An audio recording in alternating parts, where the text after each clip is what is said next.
Hello everyone, very good morning. दोस्तों, यहाँ पे स्टॉक स्पेसिफिक न्यूज़ बात करने से पहले हम एक बार निफ्टी के मूवमेंट को देख लेते हैं। कल निफ्टी का मूवमेंट कैसे था। निफ्टी हमें फ्लैट सा ही ट्रेड करता हुआ देखने को मिला। सेंसेक्स में भी फ्लैट सा ही मूवमेंट था। ऑल दो यहाँ पे निफ्टी बैंक में हमें थोड़ी बहुत प्रॉफिट बुकिंग देखने को मिली थी। अब यहाँ पे निफ्टी 50 के अगर हम टॉप लूजर्स की बात करें तो हीरो मोटोकॉर्प यहाँ पे टॉप लूज़र था। लेकिन बैंकिंग स्टॉक्स जो थे वो आप देखेंगे यहाँ पे गिरने वाले काफ़ी ज़्यादा स्टॉक्स जो थे वो बैंकिंग सेगमेंट से थे। सेंसेक्स की अगर हम मार्केट ब्रेथ की बात करें एडवांस टू डिक्लाइन रेशियो की, आप देखेंगे एडवांस करने वाले शेयर्स काफ़ी ज़्यादा थे 1887, तो वहीं डिक्लाइन करने वाले शेयर्स 1518 थे। 135 ऐसे स्टॉक्स थे जो कि फ्लैट थे। मार्केट मूड की बात किया जाए तो यहाँ पे एक्सट्रीम फेयर का मार्केट मूड सेंटिमेंट बना हुआ है। साथियों, ये बताने का मेरा मेन पर्पज़ यहाँ पे ये है कि जब मार्केट 17,000 आता है तब रिटेलर्स की क्या वहाँ पे थिंकिंग होती है। वो सोचते हैं मार्केट अभी और गिरेगा तब हम खरीदेंगे। निफ्टी 16,000 जाता है, अगेन उनकी थिंकिंग सेम होती है, और गिरेगा तब हम खरीदेंगे। ये घट करके 15,000 भी जाता है तब भी वो यही सोचते हैं कि अब यहाँ से 12,000 जाएगा तब हम खरीदेंगे। बहुत सारे लोग एक सबसे बड़ी गलती यहाँ पे ये करते हैं कि अगर उनकी एसआईपी चल रही होती है, चाहे वो ऑटोमेटिक हो या मैनुअल हो। मैनुअल का मतलब ये कि आप खुद से अपनी सैलरी आने के बाद डिसाइड करते हैं कि हम एसआईपी करेंगे, या फिर कोई एक डेट फिक्स होती है जिस पे आप सोचते हैं कि इन डेट्स पर हम अब स्टॉक स्पेसिफिक या फिर इंडेक्स स्पेसिफिक या फिर म्यूचुअल फंड में हम एसआईपी करेंगे, और वो मार्केट की गिरावट में एसआईपी रोक देते हैं। सोचते हैं बॉटम आउट होगा तब हम वहाँ पे एसआईपी करेंगे, जो कि बहुत ही गलत स्ट्रेटजी है। सबसे पहला काम तो एसआईपी होता ही इसलिए है क्योंकि आपको वहाँ डिसिप्लिन मेंटेन करना होता है। So do not stop this SIP. हाँ, आप एक अच्छा काम ये कर सकते हैं कि मार्केट अगर ज़्यादा गिरावट में मिले तो आप एसआईपी के अलावा एक छोटा मोटा स्मॉल अमाउंट जो है तो वो इन्वेस्टमेंट में लगा सकते हैं। लेकिन उसे लगाना कैसे है इसको हम आगे वीडियो में डिस्कस करेंगे। मार्केट मूड इंडेक्स के अलावा एक और पैरामीटर है जो आपको बताता है कि अब आपको यहाँ पे इन्वेस्टमेंट करने के बारे में सोचना चाहिए, और वो है डीआईआईज का डाटा। साथियों, मैंने कई बार बोला है अपनी वीडियो में, अगर आपको ध्यान होगा, अगर आपने रेगुलर हमारी वीडियो को अगर फॉलो करते हैं, आप देखते हैं, तो वहाँ पे आपको ये स्टेटमेंट कई बार सुनने में मिला होगा कि डीआईआईज एक स्मार्ट इन्वेस्टर होते हैं। और आप देखेंगे डीआईआईज की जो बल्क बाइंग है वो आपको अब से स्टार्ट होती हुई देखने को मिल रही है। अभी तक डीआईआईज ने बल्क बाइंग क्यों नहीं की थी। निफ्टी 18,000 पे था। अगर वो कुछ इस तरीके की बाइंग करते, बहुत सारे म्यूचुअल फंड, वहाँ पे मैं एक आर्टिकल पढ़ रहा था, बहुत सारे म्यूचुअल फंड 10% के कैश पर बैठे हुए थे, still they were not buying Nifty 50। Nifty 50 ही नहीं, मतलब निफ्टी के स्टॉक्स को बाई नहीं कर रहे थे। बहुत सारे लार्ज म्यूचुअल फंड होते हैं वो निफ्टी 50 में भी बाई करते हैं। बट द मेन यहाँ पे जो कहने का मोटो है कि वो यहाँ पे बाइंग इसलिए नहीं कर रहे थे क्योंकि वो एफआईआईज को एक इजी एग्जिट नहीं देना चाहते थे, क्योंकि वहाँ से अगर बाइंग होती तो निफ्टी जो है 19,000 के भी लेवल तक पहुँच जाता और बहुत ईजिली एफआईआईज जो है प्रॉफिट बुक करके निकल जाते। और इसीलिए मैं कहता हूँ अगर आपको कुछ भी नहीं समझ में आता तो आप यहाँ पे डीआईआईज को फॉलो कीजिए, क्योंकि ये भी रिटेलर के ही पैसे को लेकर के रिसर्च करके एनालाइज करके फिर उसके बाद वहाँ पे मार्केट में इन्वेस्टमेंट करते हैं। तो ये एक आपको हिंट दे देते हैं कि अब यहाँ पे अच्छी वैल्यू बाइंग पॉसिबल है। मिंट का एक आर्टिकल आया हुआ है जिसको मैं आपके साथ शेयर कर देना चाहता हूँ। यहाँ पे आपको देखने में समझ में आएगा कि किस तरीके से म्यूचुअल फंड एक स्मार्ट इन्वेस्टर होते हैं। आप देखेंगे एफआईआईज कितनी ज़्यादा रैली, माफ़ कीजिएगा एफआईआईज बोला मैंने, यहाँ पे अडानी के जितने भी स्टॉक्स हैं उनमें कितनी ज़्यादा हमें रैली देखने को मिली। स्टिल अगर यहाँ पे म्यूचुअल फंड की बात करें तो टोटल होल्डिंग म्यूचुअल फंड की अभी तक अडानी के टोटल जितने भी स्टॉक्स हैं उनमें हमें लगभग 15,000 करोड़ की होल्डिंग देखने को मिलती है, जो कि म्यूचुअल फंड के टोटल एयूएम की अगर हम बात करें जो कि इन्वेस्टेड है मार्केट में उसका सिर्फ 0.76% है। और उसमें भी सबसे ज़्यादा यहाँ पे अगर किसी ने इन्वेस्टमेंट किया है तो वो है क्वांट म्यूचुअल फंड। अब यहाँ पे आप देखेंगे ये जो 15,000 करोड़ है इसमें से 600 करोड़ जो है वो अडानी पोर्ट्स में इन्वेस्टेड है। और अडानी के स्टॉक्स की अगर मैं बात करूं तो मुझे दो ही स्टॉक फंडामेंटली थोड़ा बहुत सही लगते हैं, तो वो है Adani port and Adani Wilmar. अब यहाँ पे मैं ब्लूमबर्ग का एक और आर्टिकल आपके साथ शेयर कर देना चाहता हूँ। उसका मेन पर्पज़ ये है कि मेरे कमेंट में मैंने किसी का कमेंट देखा था, उनका कहना था कि स्टॉक मार्केट होता ही रिटेलर्स को ट्रैप करने के लिए है, तो ऐसा बिल्कुल भी नहीं है। देखिए, every coin has two sides. जैसे दिन होते हैं तो उसके अगेंस्ट में आपको रात भी देखने को मिलती है, सुख होता है तो दुख भी होता है। तो आप मार्केट में ये क्यों एक्सपेक्ट करते हैं कि आपको सिर्फ बुल रन देखने को मिलेगा?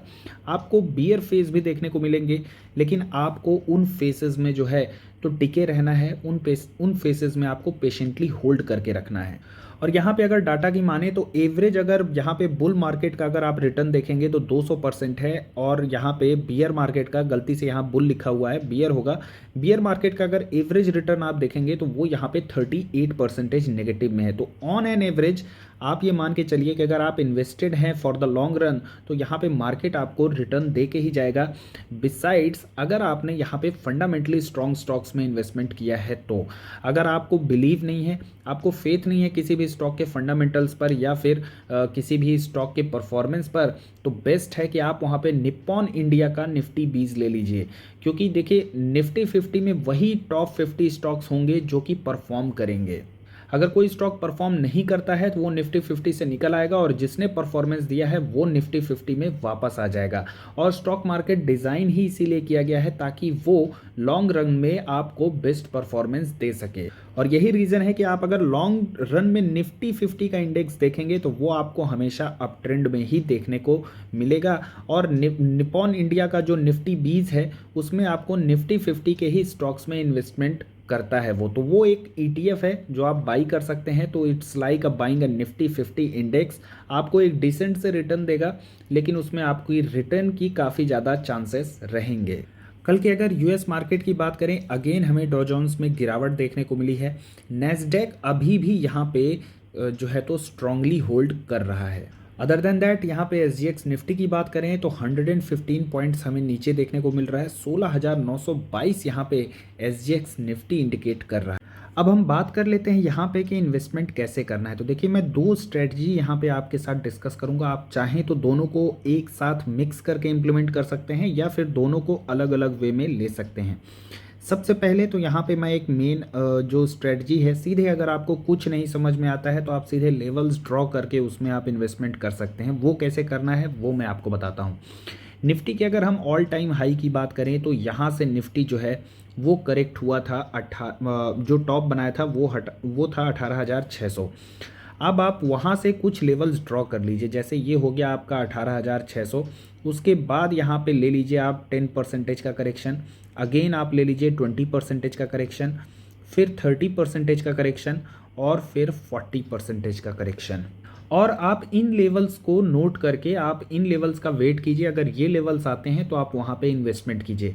अब इन्वेस्टमेंट कैसे करना है, फॉर एग्जांपल के लिए अगर आपके पास 10 रुपये का अमाउंट है जिसको आपने डिसाइड किया है कि आप बियर मार्केट में इन्वेस्ट करेंगे अदर देन योर SIP, या फिर आप SIP के अलावा यहाँ पे उसमें एडिशन जो है SIP के साथ ही अगर करना चाहते हैं ये 10 रुपये, तो उसको कैसे इन्वेस्ट करना है। तो जब यहाँ पे 10% का करेक्शन आए तो आप यहाँ पे उन 10 रुपये में से 1 रुपये इन्वेस्ट कर दीजिए। अगेन जब आपको 20% का करेक्शन देखने को मिले तो वहाँ आप वो 2 रुपये लगा दीजिए। 30% के करेक्शन पे 3 एंड 40% के करेक्शन पे आप 4 रुपये इस तरीके से इन्वेस्ट कर सकते हैं।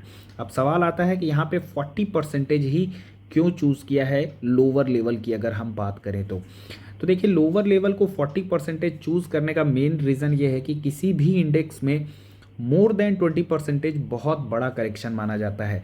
इनफैक्ट अगर आप यहाँ पे ये हायर लेवल्स की ही मैं बात करूँ 18,600, तो वहाँ से अभी जो अपना बॉटम बना था वो लगभग 19% का करेक्शन था, जो कि लगभग 20% के ही आसपास आता है।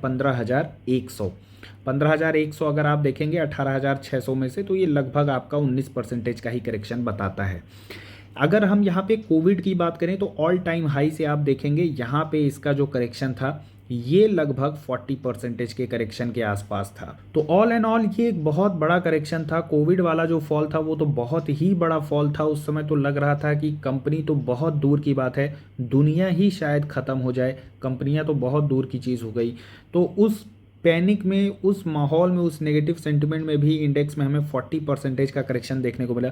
और ये सब इंडेक्स हैं, बहुत बड़े इंडेक्स हैं। निफ्टी 50 में 50 लार्ज कैप कंपनीज है, कोई ये स्मॉल कैप या मिड कैप नहीं है जहां आप 60% 70% का करेक्शन जो है वो एक्सपेक्ट करें।